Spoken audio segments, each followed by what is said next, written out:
सभी विद्यार्थियों को मेरा वंदे मातरम। मैं विकास श्रीवास्तव विक्रमादित्य आईएएस गोरखपुर के यूट्यूब चैनल पर आपका स्वागत करता हूं। प्यारे विद्यार्थियों, आज हम लोग, जैसा कि मैंने पिछले वीडियो में इतिहास के लेक्चर के तहत प्राचीन भारत के प्रमुख साहित्य के बारे में वर्णन किया था, आज हम लोग मध्यकालीन भारत के प्रमुख साहित्य के बारे में जानेंगे। देखिए, हमने अपने पिछले ही लेक्चर में बताया था कि जो तत्कालीन साहित्य रहे हैं वो उस समय के इतिहास को जानने का एक प्रमुख स्रोत रहे हैं। भले ही इतिहासकार जनरली वो राजा के दरबार में रहकर ही लिखते थे, तो आप उनको चाटुकार भी कह सकते हैं, प्रशंसक भी कह सकते हैं और पूर्वाग्रह से ग्रसित भी बोल सकते हैं। ऐसा नहीं है, क्योंकि भाई जिसका खाएंगे उसी का गाएंगे। लेकिन उस समय की संस्कृति, उस समय के सभ्यता, उस समय की धर्म, उस समय के परिस्थितियों के बारे में उन्होंने वर्णन किया। ऐसा नहीं कि नहीं उन्होंने केवल पक्षपातपूर्ण डिस्कशन किया, ऐसा नहीं है। उन्होंने उस समय के संदर्भों के बारे में भी व्याख्या किया है और यही कारण कि हमारे इतिहास के लिए वो महत्वपूर्ण हो जाते हैं, प्रासंगिक हो जाते हैं।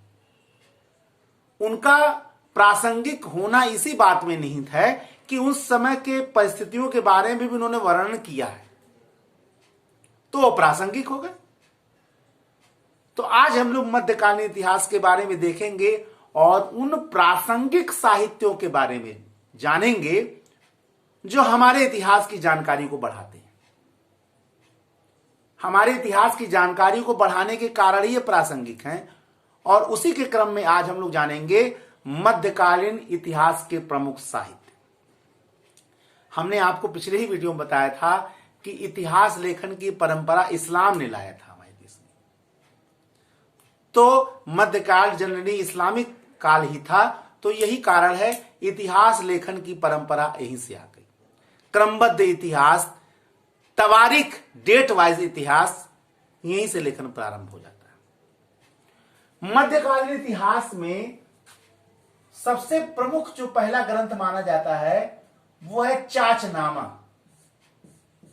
चाचनामा जनरली माना जाता कि ये फतेहनामा था, लेकिन अपभ्रंश रूप में पढ़ लिया गया चाचनामा।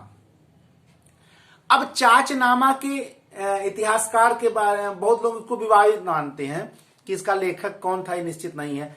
अली अहमद जनरली माना जाता है, लेकिन इसका जो ऐतिहासिक संदर्भ है वो बड़ा महत्वपूर्ण है। भारत में अरबों के सिंध विजय का 711-12 में मोहम्मद बिन कासिम ने जब भारत पर आक्रमण किया, सिंध पर जनरली आक्रमण किया, भारत के उत्तर पश्चिम इलाके में, और सिंध को जीत लिया, तो सिंध विजय का पूरा वर्णन इसमें है। अरबों के सिंध विजय का वर्णन करने के कारण चाचनामा महत्वपूर्ण हो जाता है। अरबों के बाद भारत पर तुर्कों का आक्रमण हुआ। तुर्कों के आक्रमण में प्रमुख महत्वपूर्ण आक्रमण जो था वो महमूद गजनवी का था। पहला शुरुआती दौर में, पहला नहीं में शुरुआती दौर में तुर्कों का आक्रमण में।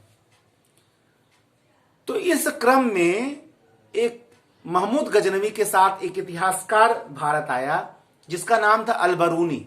देखिए, अल-बरूनी का भारत में आगमन एक महत्वपूर्ण काल था। क्यों महत्वपूर्ण काल था? क्योंकि यह प्राचीन इतिहास और मध्यकालीन इतिहास के बीच का ट्रांजिशन पीरियड था, संक्रमण काल था, जिसको पूर्व मध्यकाल भी कहा जाता है, जिसको राजपूत काल भी कहा जाता है। ये पूर्व मध्यकाल का समय था और पूर्व मध्यकाल का समय भारत में अच्छा भी रहा है और बहुत रूढ़िवादी भी रहा है। बल्कि आप कह सकते हैं बहुत सारी कुरीतियां भारत में सतह पर आ गई थी। बहुत सारे इतिहासकारों ने पूर्व मध्यकालीन के इतिहास को बड़ा अशांति का इतिहास काल माना है। जिसमें जाति पाति ऊंच नीच संघर्ष, राजाओं का आपस में लड़ना। बहुत लोग तो ये भी बताते हैं कि पूर्व मध्यकाल में उत्तर भारत में एक राजनीतिक शून्य पैदा हो गया था और उसी राजनीतिक शून्य का ही फायदा उठाकर भारत पर तुर्कों की विजय की गाथा लिखी गई। तुर्कों के विजय की गाथा जो है इसी राजनीतिक शून्य का परिणाम था, इन्हीं कुरीतियों का परिणाम था, इन्हीं रूढ़ियों का परिणाम था, इन्हीं पाखंड का परिणाम था, इसी ढोंग का परिणाम था। जो समय सामाजिक जीवन में, धार्मिक जीवन में, सांस्कृतिक जीवन में जो एक रूढ़िवादियां अपने चरम पर आ गई थी, सतह पर आ गई थी, उन्हीं ने भारत में एक राजनीतिक शून्य पैदा कर दिया, एक राजनीतिक अलगाव पैदा कर दिया, एक राजनीतिक युद्ध पैदा कर दिया, एक राजनीतिक विरोध पैदा कर दिया और संघर्षों का ऐसा अंतहीन प्रक्रिया प्रारंभ हुई जिसने भारत में राजनीतिक शून्य पैदा कर दिया, केंद्रीय नेतृत्व का अभाव पैदा हो गया और इसी केंद्रीय नेतृत्व के अभाव ने ही तुर्कों को भारत में अपने जड़ें जमाने का मौका प्रदान किया, अवसर प्रदान किया और हुआ भी वही। तो इसी मध्यकालीन तुर्की आक्रमण के समय अलबरूनी का आगमन हुआ, जो महमूद गजनवी के माना जाता है कि महमूद गजनवी के सोमनाथ आक्रमण के समय साथ आया था। वो यहीं रह गया, हालांकि उसका बड़ा विरोध हो रहा था, लेकिन वो रहा और यहां के बारे में बड़ा सटीक वर्णन किया। तहकीकात, और उस ग्रंथ का नाम है तहकीकाते हिंद। तहकीकाते हिंद, तहकीकाते हिंद का रचयिता कौन था? अलबरूनी, जो महमूद गजनवी का, मोहम्मद गोरी नहीं, महमूद गजनवी का दरबारी इतिहासकार था। अपने इस तहकीकाते हिंद में निश्चित उसने भारत का तहकीकात किया है, भारत के धर्म के बारे में, भारत की संस्कृति के बारे में, भारत के गणित के बारे में बड़ा ही उच्च शब्दों में इसने बखान किया है। लेकिन साथ ही साथ भारत में विराजमान पाखंड, भारत में विराजमान रूढ़ियां, भारत में विराजमान कुरीतियों के बारे में भी बहुत सही से वर्णन किया अलबरूनी ने। और अलबरूनी के इस ग्रंथ तहकीकाते हिंद का सबसे महत्वपूर्ण ऐतिहासिक प्रासंगिकता यह है कि इसमें उसने निष्पक्ष रहकर वर्णन किया। उसने खुद कहा कि भाई मैं निष्पक्ष रहकर कर रहा हूं। हाँ, ये जरूर हो सकता है कि एक विदेश से आया व्यक्ति भारत के सामाजिक संस्कृति को कैसे समझ सकता, लेकिन अलबरूनी ने बहुत कोशिश किया इसको समझने का और इसीलिए उसका ग्रंथ बहुत निष्पक्ष और प्रामाणिक माना जाता है। उसके बाद मोहम्मद गोरी का आक्रमण भारत पर हुआ और भारत में इस्लामिक सत्ता स्थापित हो गई। तुर्की सत्ता आप कह सकते हैं उसको, तुर्की सत्ता की स्थापना हो गई। और उसी क्रम में कुछ इतिहासकार भी भारत में आए, जिसमें आप कह सकते हैं हसन निजामी। हसन निजामी का एक प्रमुख ग्रंथ है ताज उल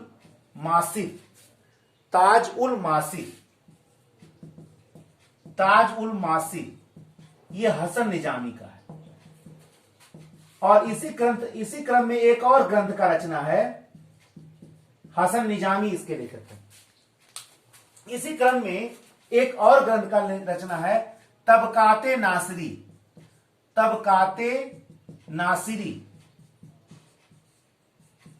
ठीक है ना। तबकाते नासिरी का लेखक है मिनहाजुस सिराज। भारत में प्रारंभिक तुर्क काल का ये दो महत्वपूर्ण ग्रंथ है, एक है ताजुल मासिर और एक है तबकाते नासिरी, जिसका लेखक मिनहाजुस सिराज था। तो इन लेखकों ने भारत में तुर्कों के आगमन और तुर्की सत्ता की स्थापना और उसका सुदृढ़ीकरण, इन सब का पूरा वर्णन किया है। बल्कि यह भी वर्णन हुआ है कि पृथ्वीराज चौहान को युद्ध में मारा नहीं गया और उन्हें वापस गद्दी पर बैठाया गया, बाद में षड्यंत्र रचने के कारण उनकी हत्या कर दी गई। ये एक महत्वपूर्ण ग्रंथ ये दोनों माने जा सकते हैं भारत में तुर्की सत्ता की स्थापना के क्रम का। ताजुल मासिर जिसके लेखक हसन निजामी हैं, और तबकाते नासरी। ठीक है ना। इसी क्रम में इसी सल्तनत काल का एक और अगला प्रमुख ग्रंथ है तारीखे फिरोज शाही। देखिए तारीख से ही सब चल रहा है। तारीखे फिरोज शाही, जनरली ये फिरोज शाह तुगलक के बारे में फिजलक के नाम पर ही आया है, लेकिन पूरे सल्तनत काल का वर्णन है, जिसका लेखक था बर्नी। ठीक है ना, बर्नी लेखक था इसका, तारीखे फिरोज शाही। इसमें बलबन के बारे में बड़ा भूरी भूरी प्रशंसा की गई है। इसी ग्रंथ में अलाउद्दीन खिलजी के आर्थिक जो उसने प्रबंध किए थे, बाजार व्यवस्था बनाया था, उसका पूरा वर्णन किया गया है। देखिए उस समय के प्रामाणिक इतिहास लेखन का काम इन लोगों ने किया, ऐसा नहीं है। हो सकता है कहीं ये पक्षपाती हो गए हों, लेकिन कोशिश इन लोगों का कहीं न कहीं ये देखने में आता है ऐसा कि इन लोगों ने उस समय का, जैसे आप बर्नी की तारीखों फिरोज शाही, अलाउद्दीन का जो बाजार नियंत्रण था, ये बहुत ज्यादा, उसमें दाम सब पूरा विधिवत दिया गया। ठीक है ना, इसमें वर्णन आया है और विधिवत उस समय का वर्णन इन्होंने किया। तो तारीख फिरोज शाही सल्तनत काल के बारे में जानने का एक महत्वपूर्ण ग्रंथ है। सल्तनत काल के सबसे फेमस, सबसे प्रसिद्ध जो लेखक, इतिहासकार, कवि थे, उनका नाम था अमीर खुसरो। अमीर खुसरो के बारे में यह भी कहा जाता है कि अमीर खुसरो दिल्ली सल्तनत के 7 सुल्तानों का कार्यकाल देखा था। बार बार एग्जाम में आता है, आईएएस एग्जाम में बहुत बार प्रश्न आ चुका है। कौन से कवि या लेखक थे जिन्होंने दिल्ली सल्तनत के 7 सुल्तानों का कार्यकाल देखा था? तो वो अमीर खुसरो थे। अमीर खुसरो के बारे में एक बात मैं आपको बता दूं, हिंदी को पहली बार अपने कविताओं में स्थान देने का काम अमीर खुसरो ने किया था।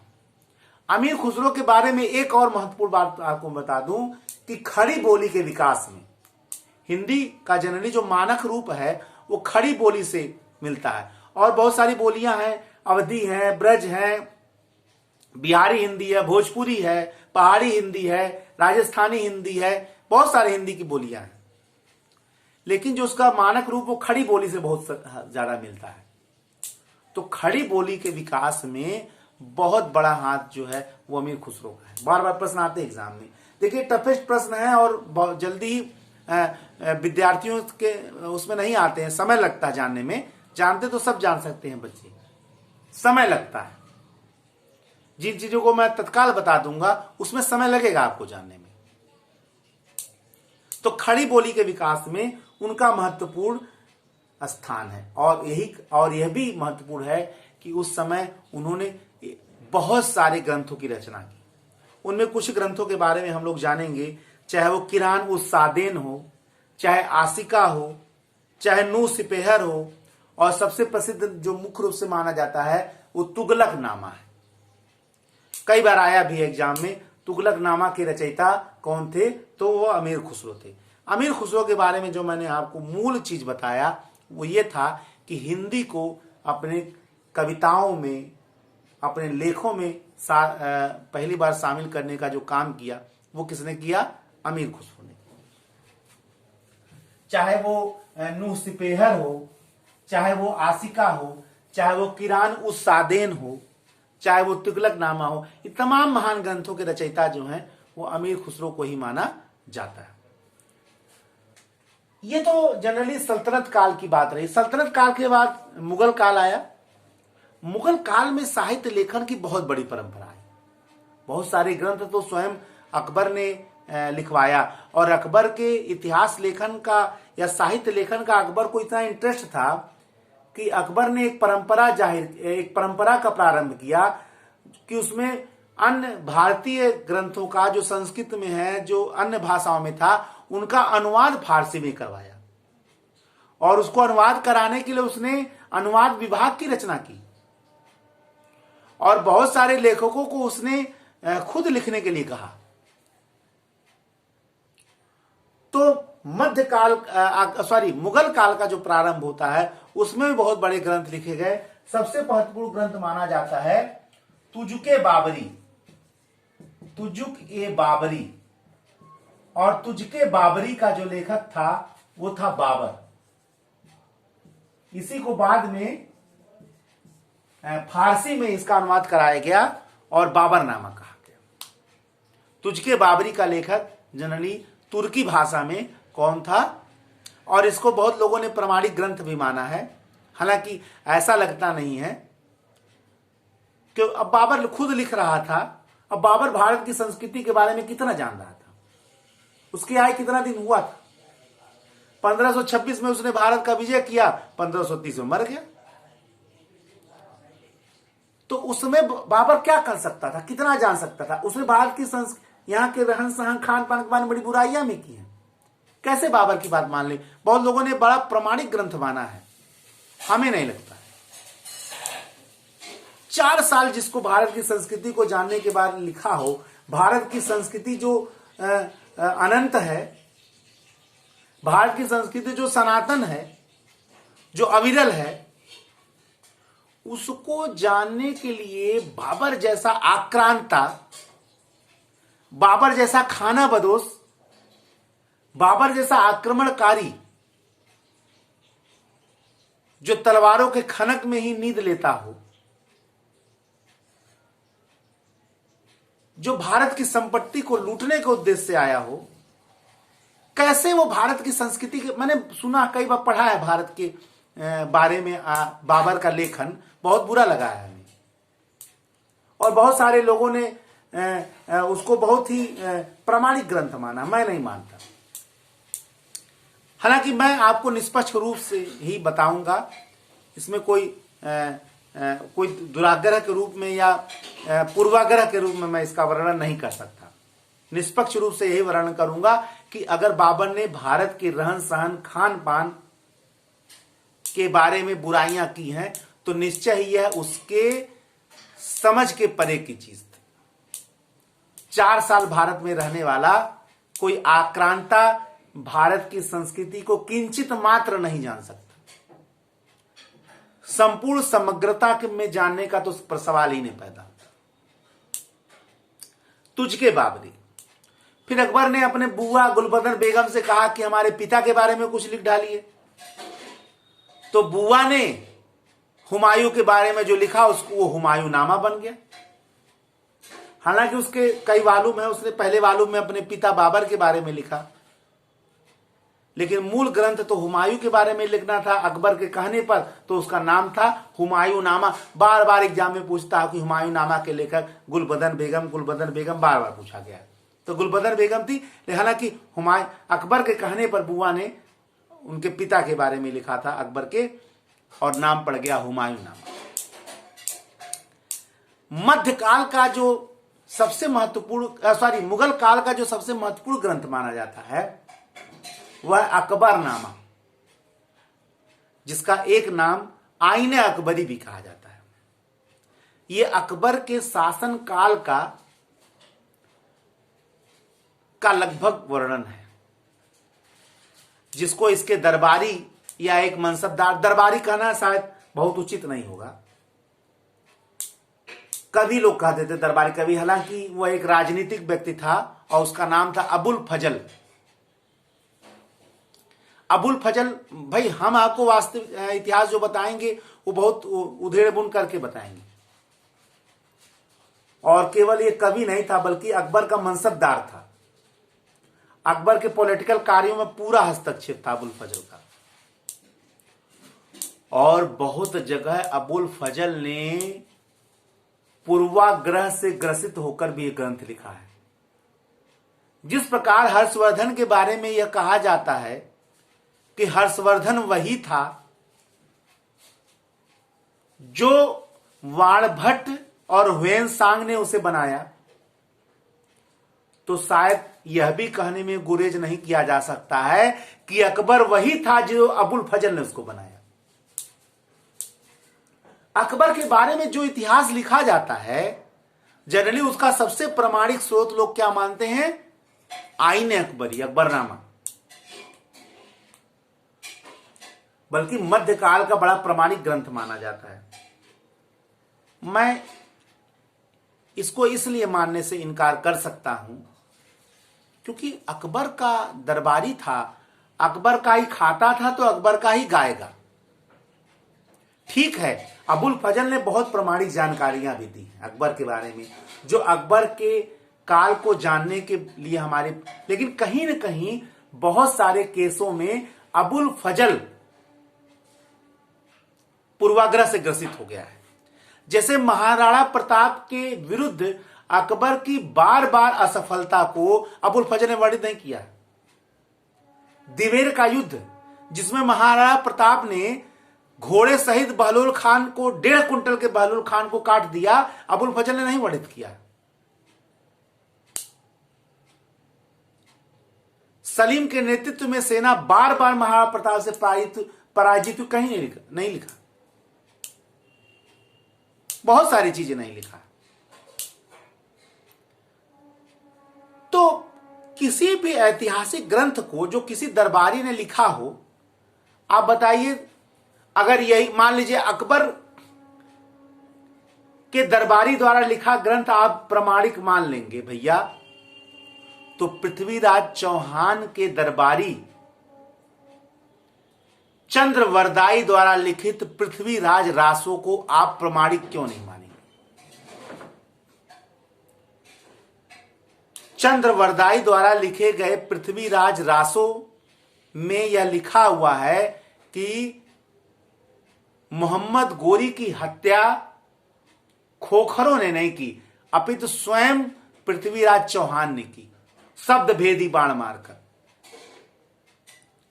अगर आप अबुल फजल की बात इतना सही मान सकते हैं, चंद्रवरदाई की बात क्यों नहीं सही मानेंगे? लेकिन हमारे देश का यह दुर्भाग्य है कि अपने संदर्भों को हमेशा हम शंका के दृष्टि से देखते हैं। अगर हमारे देश के कुछ हैं तो अगर विदेशी कह देंगे तो हम मान लेंगे बहुत सही बात कह रहा है, बिल्कुल सही प्रमाणित कर दिया है इसने। यानी अपनी संस्कृति, सभ्यता, संस्कार को जानने के लिए हमें विदेशी प्रमाण की आवश्यकता है। बिल्कुल गलत बात है ये।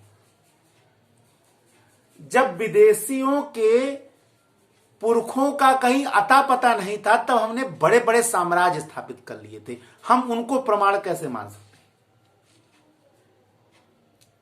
ठीक है, तो हम यहां अबुल फजल के लेखन को पूर्ण से पूर्वाग्रह से ग्रसित नहीं बता रहे हैं।